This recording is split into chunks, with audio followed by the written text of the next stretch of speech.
Connecting the Dots with Dr. Wilmer Leon, where the analysis of politics, culture, and history converge. Welcome to the Connecting the Dots podcast with Dr. Wilmer Leon. I'm Wilmer Leon. Here's the point. We have a tendency to view current events as though they happen in a vacuum, failing to understand the broader historical context in which they occur. During each episode, my guests and I have probing, provocative, and in-depth discussions that connect the dots between these events and their broader historic contexts. This enables you to better understand and analyze the events that are impacting the global village in which we live. On today's episode, the issue before us is the broader impact of the student protests in support of Palestine are having, not only on their respective universities, but now across the country and across the globe. And for this, to discuss this, my guest is a dear family friend, a student of political history. As such, he's played a role in shaping history as we know it, and he worked with Bobby Seale and Huey Newton and others associated with the formation of the Black Panther Party for self-defense at Merritt College in Oakland, California. Later, he's worked as a political advisor and activist. He worked with a wide variety of Black leaders in the Democratic Party throughout the state of California, as well as in Washington, D.C.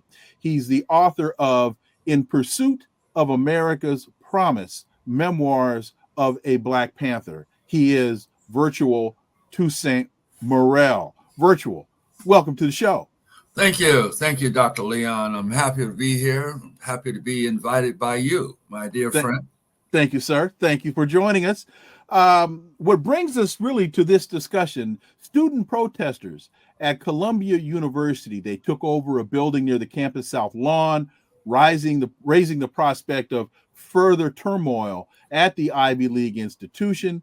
The university started suspending students who refused to leave their pro-Palestinian encampment that is on campus grounds. This while police recently clashed with students at the University of Texas at Austin and arrested dozens of students as they dismantled their encampment to protest Israel's war on Gaza.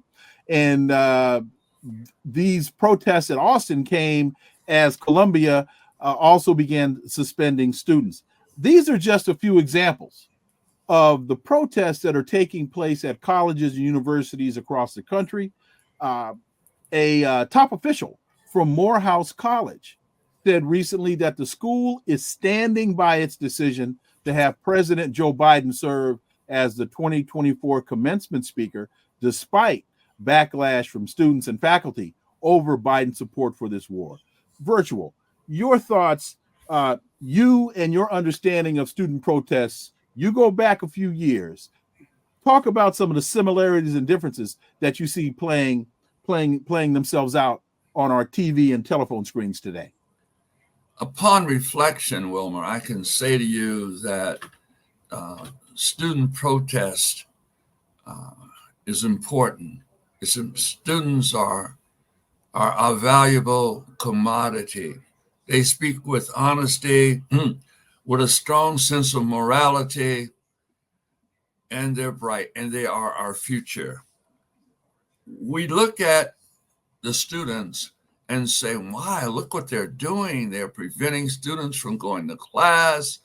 They are projecting anti-Semitism. I don't see that. I see students less confusing to the American people and the world than the politicians. The politicians, the elected leadership that we have here, they are the ones that seem confused.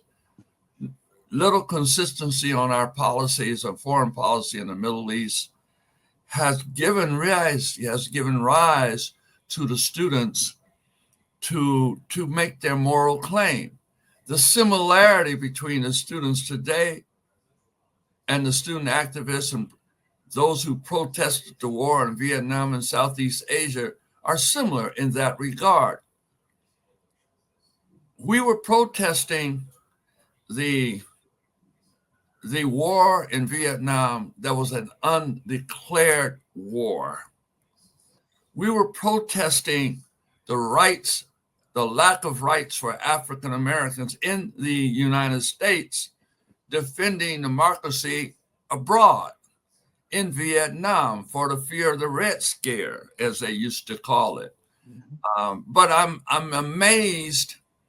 I think I'm amazed at how soon we forget, those of us who were activists in the 60s and the 70s, how soon we forget when we reach lofty heights of academia, the political structure, as we engage, we tend to forget the moral voice of reasoning from our students. And they're pure. Are they making mistakes? Yes, of course. What is the mistake? I think the mistake, I'm not sure if it's the students making the mistakes or is it the delivery of the press, the media, and how they describe the protests today. The media plays a major role in how we view any issue, foreign or domestic. No matter how it's presented, it is the role of the media to present it fair and just representation of the issue. I'm not so sure that's how it's been represented today. And so that's where I am. Do you see, particularly as it's played itself out at Columbia University, do you see the government's response, and I'll use that term very broadly, as an attack on academia? Because we're seeing this play itself out on a number of campuses. Many faculty are siding with students. Those faculty members are being threatened. Even those that are trying to stay above the fray are being attacked. The presidents of these universities are being attacked. Do you see this protest as an excuse by many in administration to attack academia? Yes, of course. The faculty present their case. They teach us, they give us what we need to know to prepare us for the next world, the next life, in terms of after we leave college. But I'm less concerned about the academics, because academic freedom will survive, and it must survive, because without academic freedom, there's no free speech. I'm more concerned that the administration of the various colleges and universities are ill-prepared to respond and deal with student protests. They don't know what to do. I would have thought, after the years and years of protests of the past, that someone would have done an analysis, a study, and put together a program how it could be resolved in a more amicable way. For an example, why didn't someone call Dr. Wilmer? Why didn't someone call you? Why didn't someone call me? Why didn't someone call Bobby Seale? So there are instruments and vehicles that they could use to seek advice, but they talk to each other. They talk to each other, and but one more thing, as a result of talking to each other, they reinvent a wheel that is rusty and doomed to fail, as we have seen it fail in the past. One of the things that one of the reasons why they haven't called the folks that you mentioned or others, they're not interested in that level or that particular area of analysis. And also, what I see here is the Israeli lobby playing such an important, a powerful role in that they won't tolerate any level of dissent in regards to the Zionist genocidal policies that are playing itself out in that settler colonial state. They won't tolerate any level of dissent, which is, I believe, what we're seeing, which is why so many, for example, look at what transpired at UCLA. The valedictorian, an Asian American woman, a Muslim who is pro-Palestinian. She's the valedictorian of her class, 3.98 GPA on a 4.0 scale. They don't allow her to deliver her address. Then they decide to cancel graduation.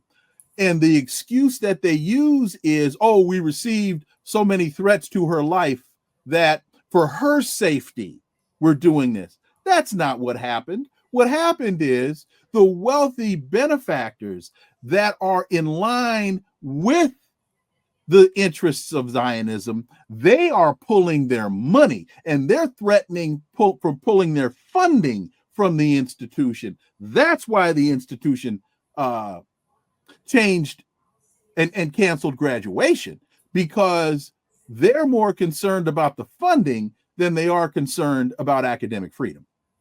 My question is whether or not academic freedom can be bought. I think it can be stifled. And so if it can be stifled, who suffers from it? We all do. The entire country does, if not the world. I think it's a cowardly act. You are correct. For mature adults in academia and in government to blame students and not accept their role as part and parcel of the problem, that allow for students to protest this undeclared war, that allow us without question, unfailingly, to support one side or the other for financial reasons. It is a problem, it's a moral issue, and all wars, to some degree, there's a moral question. If they would have asked me how to resolve this problem, I could not have fixed it, but I could have recommended a better solution than what I'm observing today. And I don't understand why they don't call the students in on all sides and get them all the benefit of understanding. It's not about you. It's not about any particular group. It's about the ability to protest. It's ability to raise the level of debate. College, if for no other reason, should be about to discuss ideas and conflict. That's what I thought it was for. As a process of learning, of being educated. I asked a person recently, a young person, about 19 years old, what are you doing? Are you supporting the protests? They said, yes, but I'm not on the streets, but I am supporting it. Do you know how many students may feel that way across this country for fear of retribution in some respects? Others are saying, I don't want to disappoint my parents for paying for my education, so I will quietly protest. If you recall, during the Vietnam conflict, it was the students that led us out of Vietnam. Kent State, Jackson State, the deaths on Kent State's campus and on this campus of Jackson State, which is an HBCU school that no one ever mentions when all of these issues of protesting come down, is Jackson State. And Southern. I'm sorry, it's not Jackson State. It's Kent State and Southern University. But the two dominant ones of that period in 1970 was Kent State with the National Guard, because they protested the invasion, America's invasion into Southeast Asia. You remember seeing visually the students running across the open field, the grass, the hilly grass on campus there, with the National Guard chasing them and firing rifles? How can that happen in America? land of the free, home of the brave, the democratic society, an example for the world of how democracy is to work. I rest. Well, a couple of things. One, there's a lot of discussion in the halls of Congress. The Speaker of the House was at Columbia, and he was talking about Jewish students feeling threatened, Jewish students being attacked. And to your point earlier, you said you haven't seen it. You haven't seen it because no evidence to support it has been presented. This is, and I'm not saying that there aren't students walking across campus that someone may make a comment to them or something innocuous. But from what I have been able to discern, 85% of that stuff isn't really happening. It's being blown out of proportion. There's no evidence to support this position that Jewish students are being threatened. In fact, when you look at the organizations that are participating in the demonstration, Jewish Voices for Peace, Not in Our Name. When you look at some of the folks that showed up at Columbia University, like Naomi Klein, there are a lot of American Jews that are in support of this protest, not against the protest. So those in the media, as you referenced, who are trying to who are in some binary type of thinking, them versus us, it's not nearly that complex. I mean, it's not nearly that simple. I think it's rather odd that the House of Representatives cannot come together to create policy for the American people, yet they can form a bipartisan relationship to deal with indefensible students that don't have the only armor that they have to defend themselves is they wear the armor of morality. It exposes this government and the Congress, both sides of the aisle, for their intractable positions. And in doing so, we stand behind, some of us, the courageous efforts of the students to bring together an understanding of what's going on. We were lied to about Vietnam, and students believe they're being lied to about what's going on in Gaza. They believe that. Some even believe that the Gaza Strip is designed and set up for future development, oceanfront properties. Well, thank you, hotels, commercial Jared Kushner. So the question is, who is to control it? Well, I won't get into that. That's not really my field. I'm suggesting, and I should not have necessarily said that's what I've heard, but most of us speak on rumors, so I thought I would share one. No, that's not a rumor. Jared Kushner was very, very clear. Donald Trump's son-in-law was very, very clear. I heard him say it, that this is great beachfront property and we can't wait to develop this. That's not a rumor. Can't develop it if you can't control it. Control it. Well, and not only that, going all the way back to ancient times, medieval times, war is about the expansion of territory.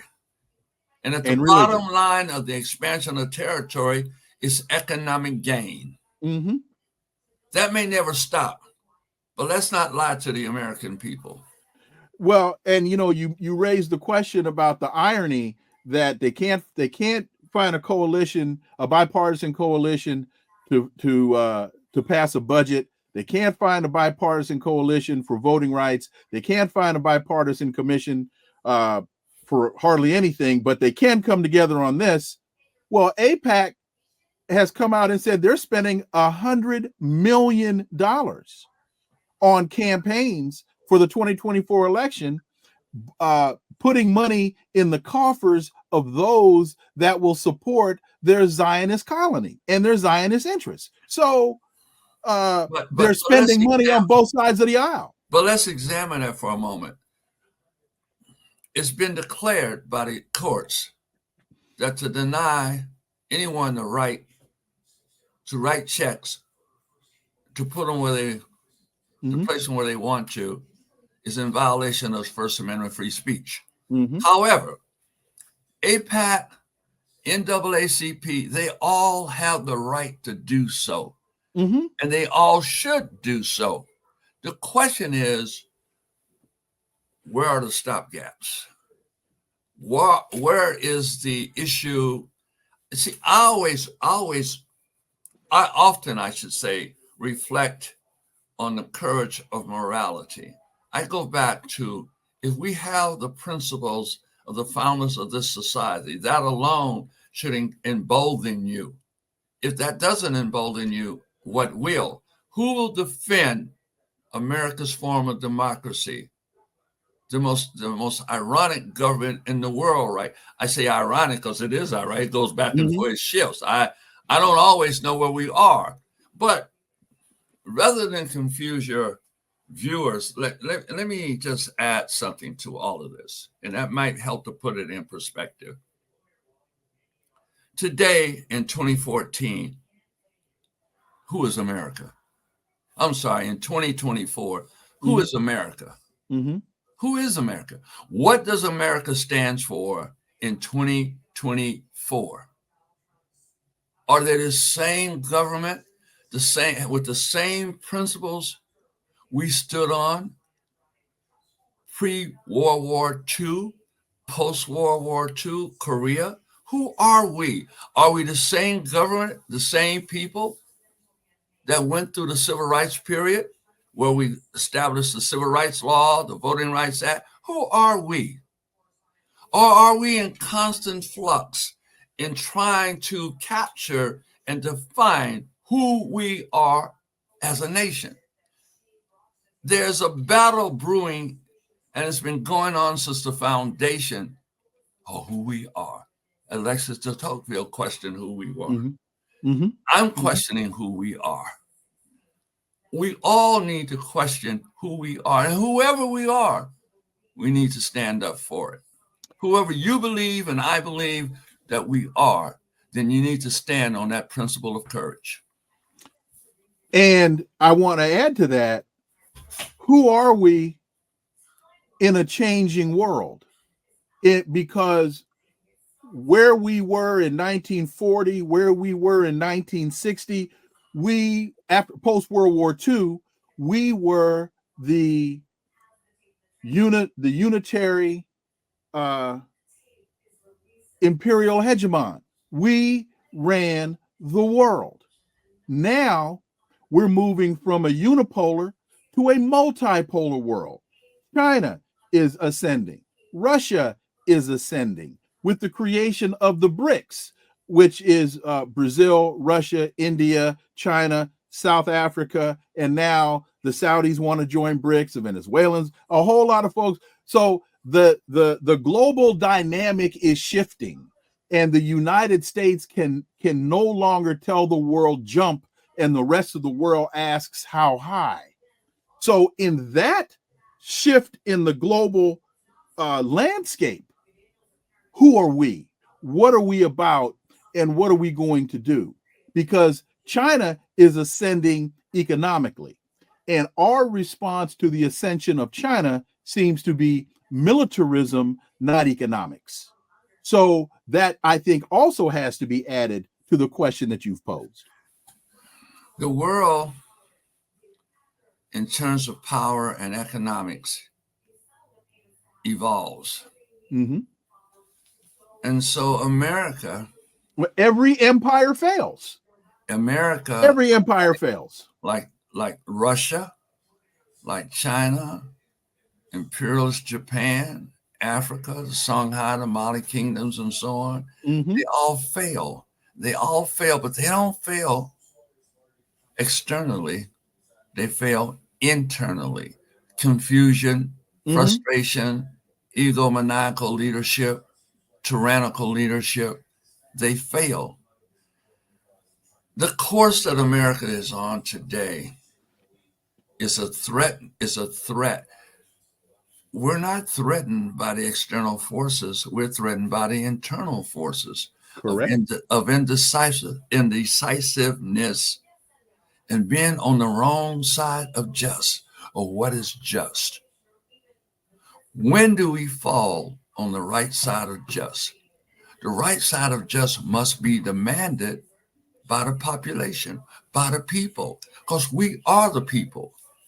What does the Constitution say? We the people, not we have the people and we the other half. It says we the people. The more we recognize that it's we the people, we are the government. That's why the students are extremely important to my framework, to my frame of thinking. I love the challenge that they're presenting to this government. And all the government can say is send in the police, arrest them, arrest the outside agitators. They want to blame everyone but themselves, but the government itself. You know, President Biden, in part of his 2024 messaging, which is incredibly lacking, but that's a whole nother conversation. One of the things that he talks about in reference to Donald Trump is that democracy is under attack. That if you vote for Donald Trump, you're voting for the cheapening, the lessening, the attack on democracy. The First Amendment of the Constitution reads as follows: Congress shall make no law respecting an establishment of religion or prohibiting the free exercise thereof, or abridging the freedom of speech or of the press, or the right of the people to peaceably to assemble and to petition the government for a redress of grievances. That part is not the Constitution. That part is the moral document of the United States as the Declaration of Independence. The part, the last. Right, okay. right. And what does that mean? Well, explain what you mean by that, so people don't think that I'm confusing the First Amendment and the Declaration of Independence. Explain what you mean by that. The Declaration of Independence says to the American people that you have the right to redress your grievance. And in the course of human events, let me just paraphrase. When things aren't going right, you have the right to rebel. Right. You have the right to address your government about your issues. You have that right to peacefully assemble. You have that right. And to pick up arms if it gets to that point. But remember one thing, the Constitution is always quoted, but rarely, if ever, do we hear about the Declaration of Independence. You're connecting a dot on connecting the dots, because your point is that part of the First Amendment came out of the Declaration of Independence. Correct. You are absolutely right. So as Joe Biden wants to continually refer to January 6th and the uprising on January 6th as a threat to democracy, and we must vote Democrat and vote for Joe Biden because he's going to protect our democracy, he is undermining the democracy by championing, agreeing with, and facilitating the attack on these students. Let's say this. As I said a moment ago, the students aren't the problem. Correct. It's the government. It's the government. It's not Joe Biden. It's not Donald Trump. It's all of those who stand in the way of the students to identify the problem. And if it's not resolved because somebody or some bodies want to be the leader of America, that's a different issue, completely different issue. I saw a note earlier. It was this young lady said, it's about Trump invited. And it was troubling. And it was troubling when the comment was made to me. Mm-hmm. If an African-American voter has to decide between Trump and Biden, then that person isn't Black. Mm-hmm. Who the hell can identify who is and who isn't Black? That's not Black. That's troubling. Joe Biden thinks he can. It's troubling. But Very. let me say this. I don't want to jump on Joe Biden without jumping on Trump. Okay. Now, let me say this. The value of the president of the United States is not a free economy per se. It's not small or big business. It is defending the rights of the American people, the Constitution. Well, we are witnessing a political entity who decided that they were going to stand in the way and block then President Obama's choice for the Supreme Court. The Supreme Court runs America, not the United States Congress. The Supreme Court runs America. We are witnessing it today. We're witnessing it on abortion. We're witnessing it on when they took out the section from the Justice Department to oversee Voting Rights Act. Mm-hmm. We're witnessing, that's policy. You can call it law, but law is policy, and policy is law. Mm-hmm. And so I will not and cannot forget that the most valuable thing the United States president can ever do is to nominate members of the United States Supreme Court and the federal judiciary as well. Mm-hmm. It is critical. Poverty is poverty. We're going to get out of it. One thing about African Americans, we've hung our head high. We do not hang our head low. We've been to the lowest. Now we're going to the high. We'll be fine. We'll be fine because we understand that in order to survive in this country and thrive, we must be able to get an education. We must be able to fight the court and to address our grievances with the court. And then we must have the right to vote.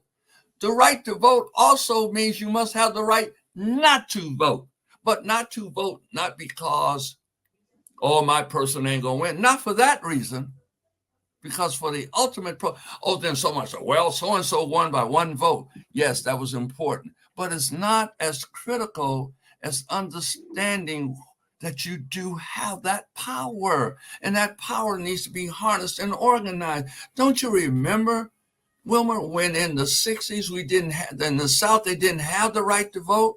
We got the right to vote, and they began to represent Black Americans throughout the South, and that just exploded throughout America. That happened after the Civil War. Yes. In the South. That's why we had Reconstruction, and that's why Reconstruction was violently brought to an end. But no, Reconstruction 1 was brought to an end. We're in Reconstruction 2 today. Oh, yeah. I was talking about post Civil War. Yes, I get it. Right, But you raised the correct point, and that is white primaries, Plessy versus Ferguson, poll taxes. They're all coming back in a more sophisticated stealth form. Ranked choice voting is one, for an example.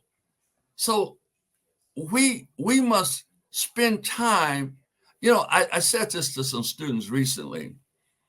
I figured out, at least for myself, that the issues we deal with in America, African Americans, because our differences our issues a little bit different from other ethnic groups. Mm-hmm. First of all, we're not people of color sharing the same experience. We're a Black with a unique experience. Mm-hmm. That unique experience was the experience of the inhumanity of enslavement.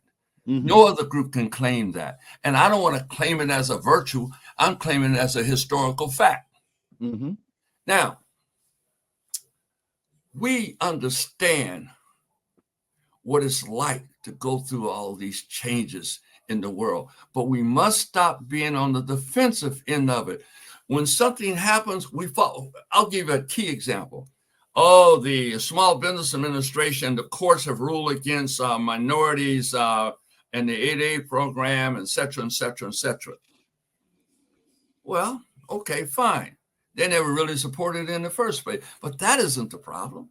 The problem is we react to it and say what we must do. So we're on the defensive. We're always punting. We're never carrying the ball across the goal. Mm-hmm. It's time we advance the proposition of not being on the defensive, but carrying the ball and moving forward. And rather than relate to that issue on small business, let's raise the banner, raise the bar, and score. Mm-hmm. If that makes any sense to you. Oh, that makes perfect sense to me. I think an apt description of what you've just laid out or articulated is we spend too much time going along to get along. And we don't spend enough time championing, articulating, and ensuring that our interests are at the forefront and being addressed because there are interests. And we keep being told, not now, not now, be patient, yours will come by and by.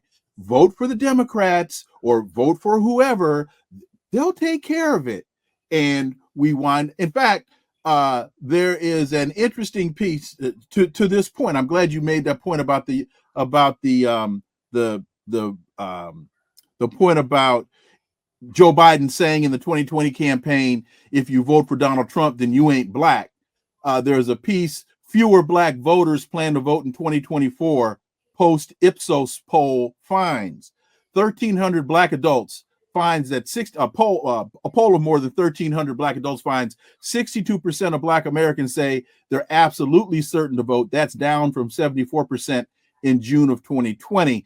And then they go on and they quote some individuals that they interviewed, and this one young lady says that that she's not going to vote for Biden because of the way the economy is going, how inflation is going, the issue on Palestine.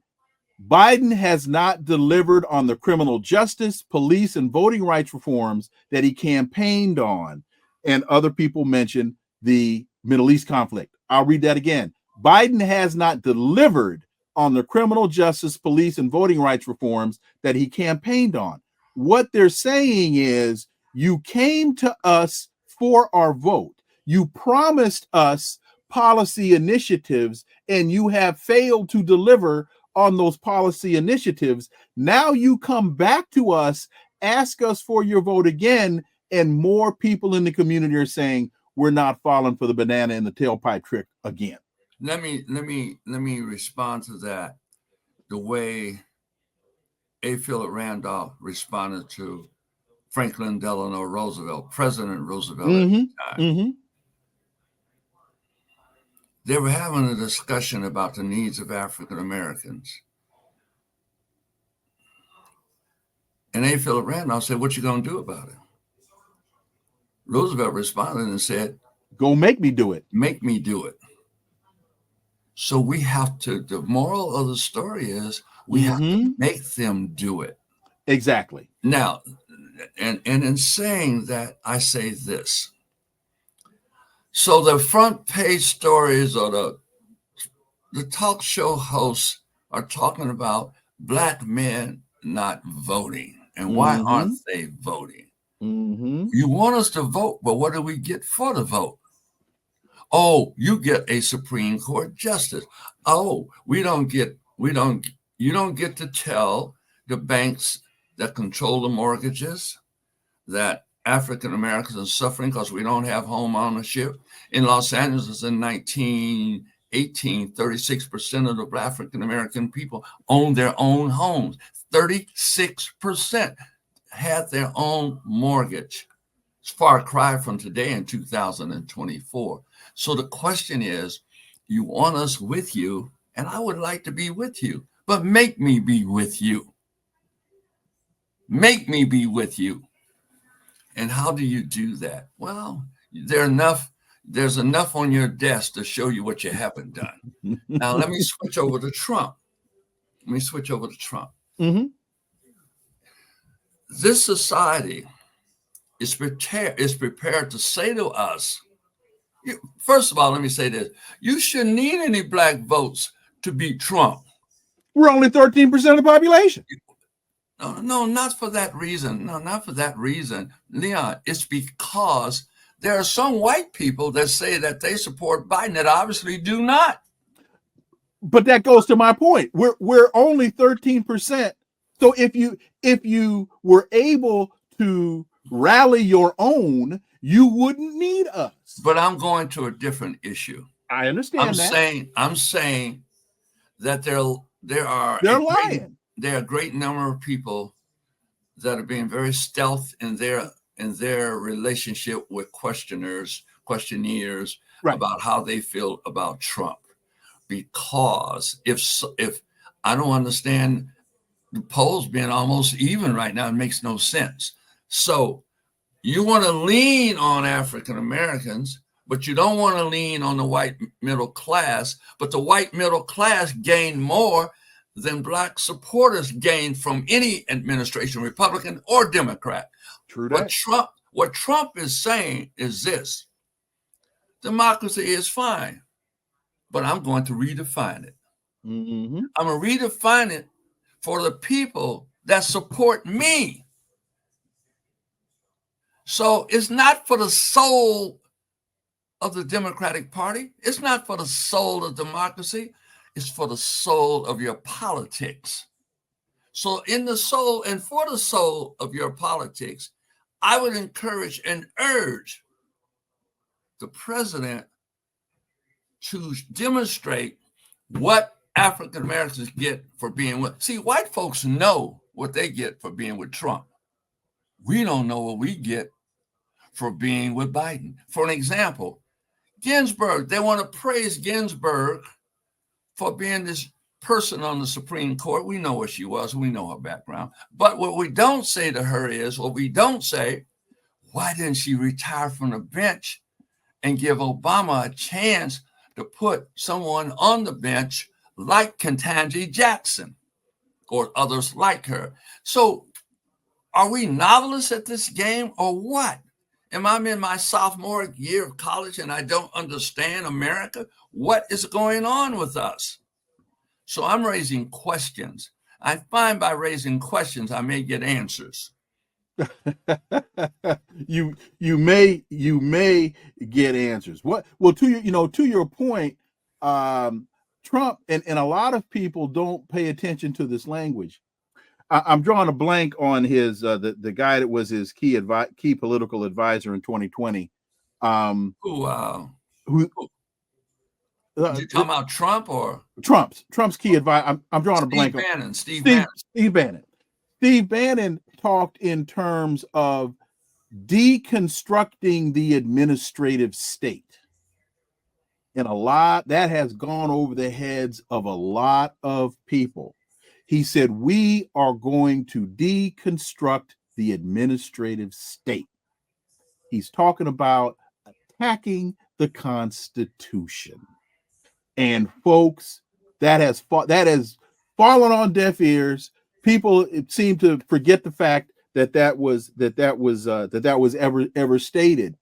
But I want to get back to this piece that's in the Washington Post that we've just been talking about. Again, the title is Fewer Black Voters Plan to Vote in 2024 Post Ipsos Poll Finds, because that story in and of itself speaks about an incredible reality. But there's also another element to how that story is being used, because that story is part of a number of stories that are laying the groundwork to blame African Americans if Joe Biden loses. And again, we're here to connect the dots. This story in a vacuum is very telling. And it's true. Joe Biden is losing the African American base of support. But it's not because we're indifferent. It's not because we're apolitical. It's not because we're disinterested. It's because you haven't given us anything to vote for. And my years in studying political science and virtual, you tell me if I'm right or wrong, people are more inclined to vote for something than they are to vote against something. The question is whether or not you want an enthusiasm. Oh, wait a minute. One more point. Because they did the same thing when Hillary Clinton lost. When Hillary Clinton lost to Donald Trump, they blamed us. Oh, black people in Michigan didn't turn out. Oh, black people in Pennsylvania didn't turn out. They tried to, and there were a lot of black people in Hillary's campaign that tried to blame the black. It wasn't that we didn't turn out. It was that Hillary Clinton didn't give us any reason to. Well, I think also you must, when you say that, you also got to add that white women supported Trump. That's true too. You know. That's That's true too. In fact, because a lot of those suburban white women that traditionally were voting Republican, that during the Obama administration voted for Barack Obama, they reverted back to voting Republican. Well, that's because, see, we went to the apex of politics when Obama was elected president. And so you had a number of Americans, let's say, who would say, how could this have happened? Right. And not only did it happen once, it happened twice. Obama's the only person that won the presidency back to back with 50+% of the vote. If you recall, Bill Clinton got less than 48% of the vote the second time, and 43% of the vote the first time. And so, and then we lost re-election with Carter in 1980. And so from 1980, from the election of 80 until Obama's election, no Democrat had ever been elected twice, except Obama. Since when? Can you remember the last time a Democrat was reelected?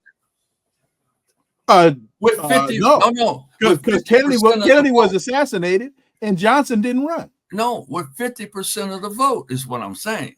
No, because Kennedy was a two-term president, but not with 50% of the vote. So and all of a sudden, Trump said, I see my opening, and I'll just create a controversy. He wasn't born in the United States. He's an illegal president.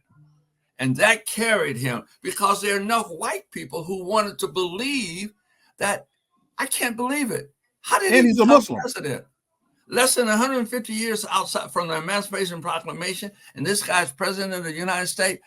Look what they could do in another 100 years. So I look at politics as a method of delivering benefits. If you're in Oakland, California, where we have history, and we support a mayor and this person, a candidate, and this person becomes the mayor, and we say, well, I'm bringing my winner's ticket to the winner's window. What do I get? I'm cashing in. But there are people that are able to bring their losing ticket to the winner's table and win. There's something wrong with that calculation. But white privilege has always had its advantage, and that's why it's white privilege. They have the advantage that we don't have, and will happen that way until we challenge the precepts, until we find another Perrin Mitchell, another Ron Dellums, another Bill Clay, Charlie Rangel, Lou Stokes, Barbara Jordan, till we find this old guard, we're not going to be able to compete. Period. It's important, I think, at this stage of the conversation to delineate or differentiate between direct versus indirect beneficiaries. Politics is the debate over the distribution of limited resources, the allocation and distribution of limited resources. That is an aspect of politics, yes. And So Barack Obama wins his first term. What is the first piece of legislation that he signs? This is debatable. The Lilly Ledbetter Fair Pay Act. That is a payoff to the women that supported him. He gives us the DREAM Act. The Obama administration gives us the DREAM Act. That's a payoff to the Latino community that voted for him. First American president to come out and support same-sex marriage. What does that do? That's a payoff to the alphabet community, the LGBTQ community, for supporting him. That's politics. That's what's supposed to happen. Your constituents who successfully put you in office get paid back for supporting and putting you in office. What do we get? Oh, well, there are Black women that those are direct beneficiaries. But it's never the president's fault, because you don't get anything without a demand. Oh, so no, wait a minute. Hang on. Because you're right. But those are direct beneficiaries of participating in the process. We're told we're supposed to be happy being indirect beneficiaries because there are Black people in the LGBTQ community. There are Black women that are going to benefit from the Lilly Ledbetter Fair Pay Act. There are Black people that are going to vote. So we are supposed to be happy as indirect beneficiaries when real politics, the real winners, are direct beneficiaries. You cannot fault when we have representations in the name of the Congressional Black Caucus. You can't fault white folks that don't represent our interests. No. Who don't deliver. Look, in 1968, Nixon was president. The Congressional Black Caucus went to Nixon, and they were able to negotiate benefits for the Black community. And that happened on and on and on and on until recently, until the last 20 years or so. And why is that? And there's a reason for it. Because in the old days, I say old days, among the initial group of Congressional Black Caucus members, they grew out of Black activism. Mm-hmm. They grew out of the Black community. They were with the OEO program, the executive directors of OEO program, like Perrin Mitchell was executive director. Bill Clay came off the city council, an alderman in St. Louis, and he was a part of the labor community or interest there. And the point is, they came out of activism that taught them through practice what politics was about and mm-hmm. how you get what you want to get, what you need to have.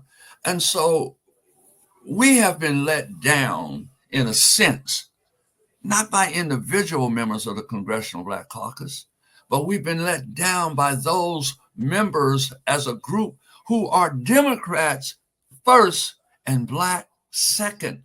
Mm-hmm. And we are fed, or they are fed the thought, well, if you're not with us on this, we could lose the majority. If you're not with us on that, we will not regain the majority. So we're always the numbers that make a difference, but what we get for it, I'm waiting to see it materialize.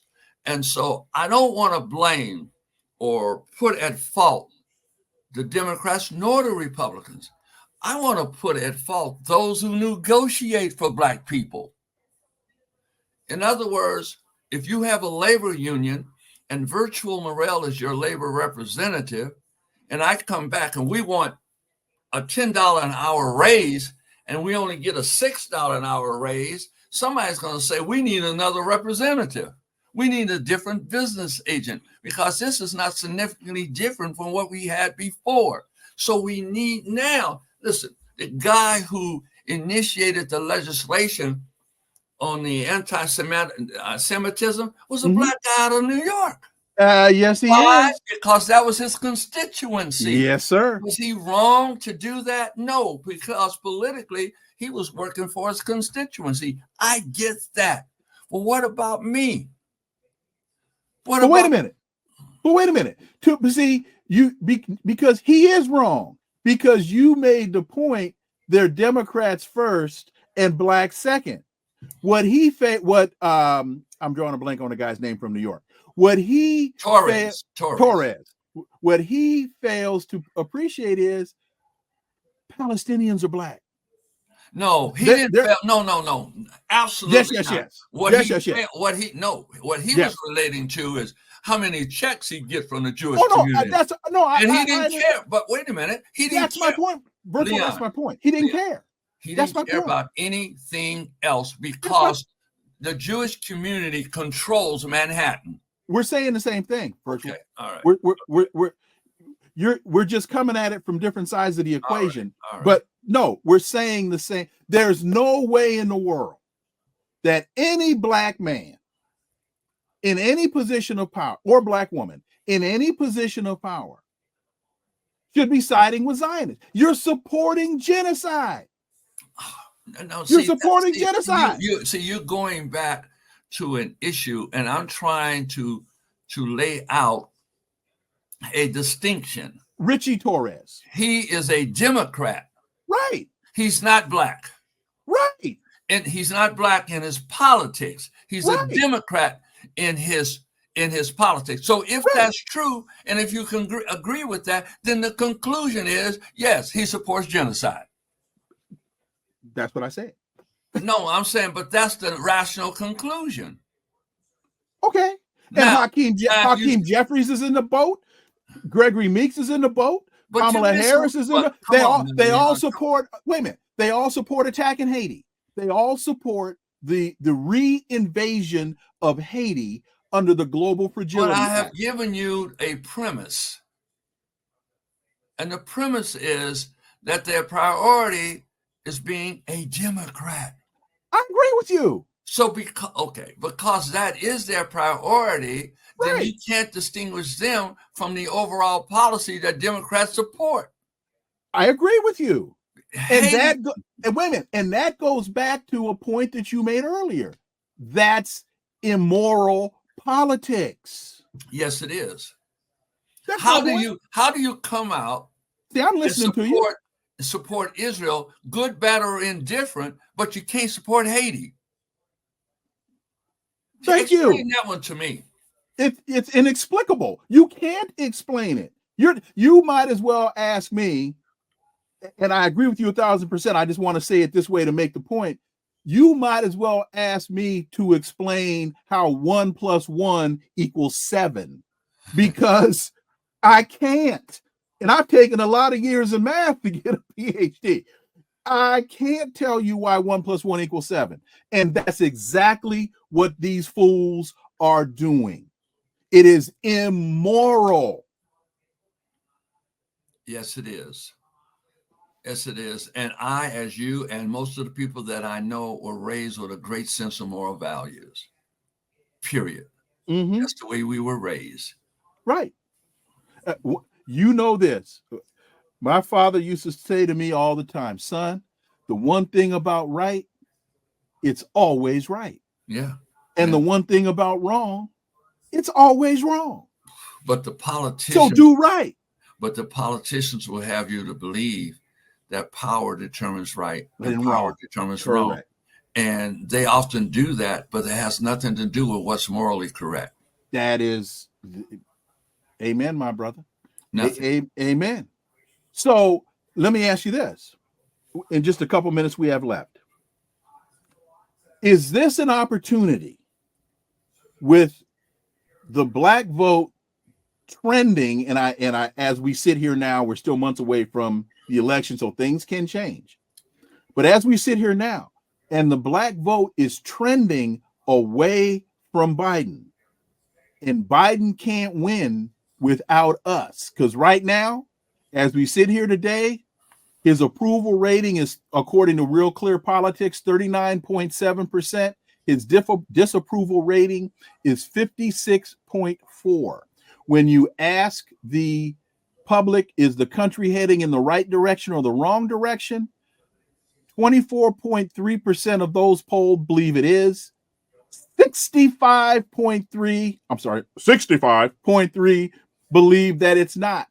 And in battleground states, Wisconsin, Arizona, Georgia, Michigan, Pennsylvania, North Carolina, and Nevada, Biden is losing to Trump in some of those states outside the margin of error. So with all of that being laid out, is this the opportunity for us to say to Democrats, we want our peace, we want it now, and you can't win without us? My response would be this. Number one, a poll taken in May of 2024 and elections in November is way too early to make final determinations. Well, that's why I said. Ask me. That's why I prefaced my point. My question with that point. Ask me in September. No. As we sit here now. Let me finish what I'm saying. All right. I will be more able to read this election after Labor Day of this year. Now, in terms of, is this the time for Black people to plant their flag? No, it's not the time, because we don't have a plan. Understood. It's like Ossie Davis used to say when they put together a Congressional Black Caucus, it's not the man, it's the plan. Mm-hmm. Okay. And so to do anything without a plan, it's almost political suicide. So we do need a plan. And until that happens, when we go to the polls, people will be urged to support the incumbent, because the incumbent comes closest to us upon our wish list than does his opponent. That part I absolutely agree with, concur with. Mm-hmm. The problem is we cannot continue to go on and on and on and accept a sedative and fall asleep for 4 years. We need a plan, and someone is going to come along, the modern day Black Moses, is going to put together a plan for Black America to advance and further than we have. We haven't made any advancement in the last. You can say that the election of Obama was an advancement. You can say that Kamala Harris as vice president is an advance. Yes, you can say that. Those are individual advancements. And when they leave, will there be another one one day? Yeah, maybe one day. What we haven't done is to institutionalize our concerns and put together a short-term agenda to make those dreams become real, become true. And you can't do it by having a list of 20 items. Just give me 2 or 3 items that we want to work on, and let's make that happen.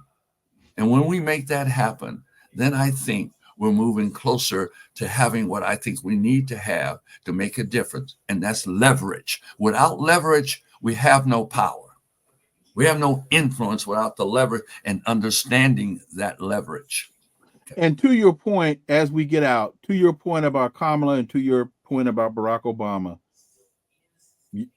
those are achievements. To your point, for the individuals. The question to the audience is, how has your quality of life improved? How has your circumstance improved with an African-American president, with an African-American vice president, as the rate of homelessness increases in this country, as unemployment increases, contrary to the data that they want to use, increases in this country? I know you have to cut off, but let me ask you this. Mm-hmm. After Jackie Robinson, there was Willie Mays, Hank Aaron, Ernie Banks, Larry Doby, Roberto Clemente, so forth and so on. Mm-hmm. After Obama, there's who? And when you lay out there's who? Wait a minute. And with the point of Jackie Robinson, when you talk about Hank Aaron and when you talk about Doby and the rest of them, they decimated the Negro Leagues in order to get those individuals. But you're missing what I'm not missing your point, Virtual. I am adding another point. I know, but the only reason I'm short-circuiting the conversation because I know you got to get off. But there's nobody. To your point. Yeah, that's right. There's nobody. There's nobody. Now, but after Jackie, We had some bodies. Right. We had a whole bunch of bodies. Until they figured out there's too many black folks in the major leagues. That's a conversation for another day. Yes, that's something that's near and dear to my heart. Mine as well. Very dear to my heart. And a big shout out to the Metropolitan Junior Baseball League in Richmond, Virginia, and the Negro Little League World Series. I'm gonna give a shout out to McClymonds High School that sent to America Bill Russell, Frank Robinson, Vader Pinson, and Kurt Flood, and so on.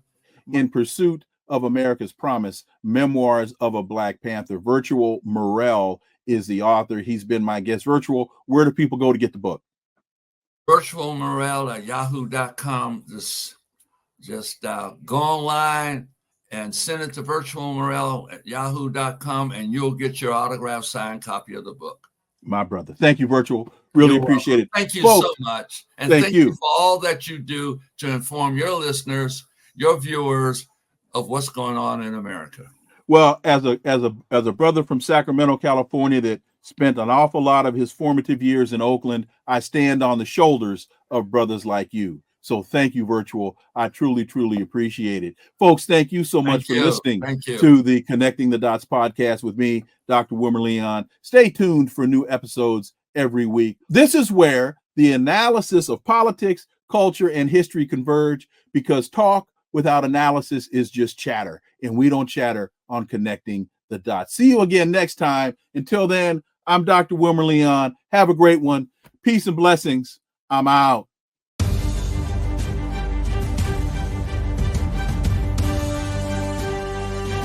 Connecting the Dots with Dr. Wilmer Leon, where the analysis of politics, culture, and history converge.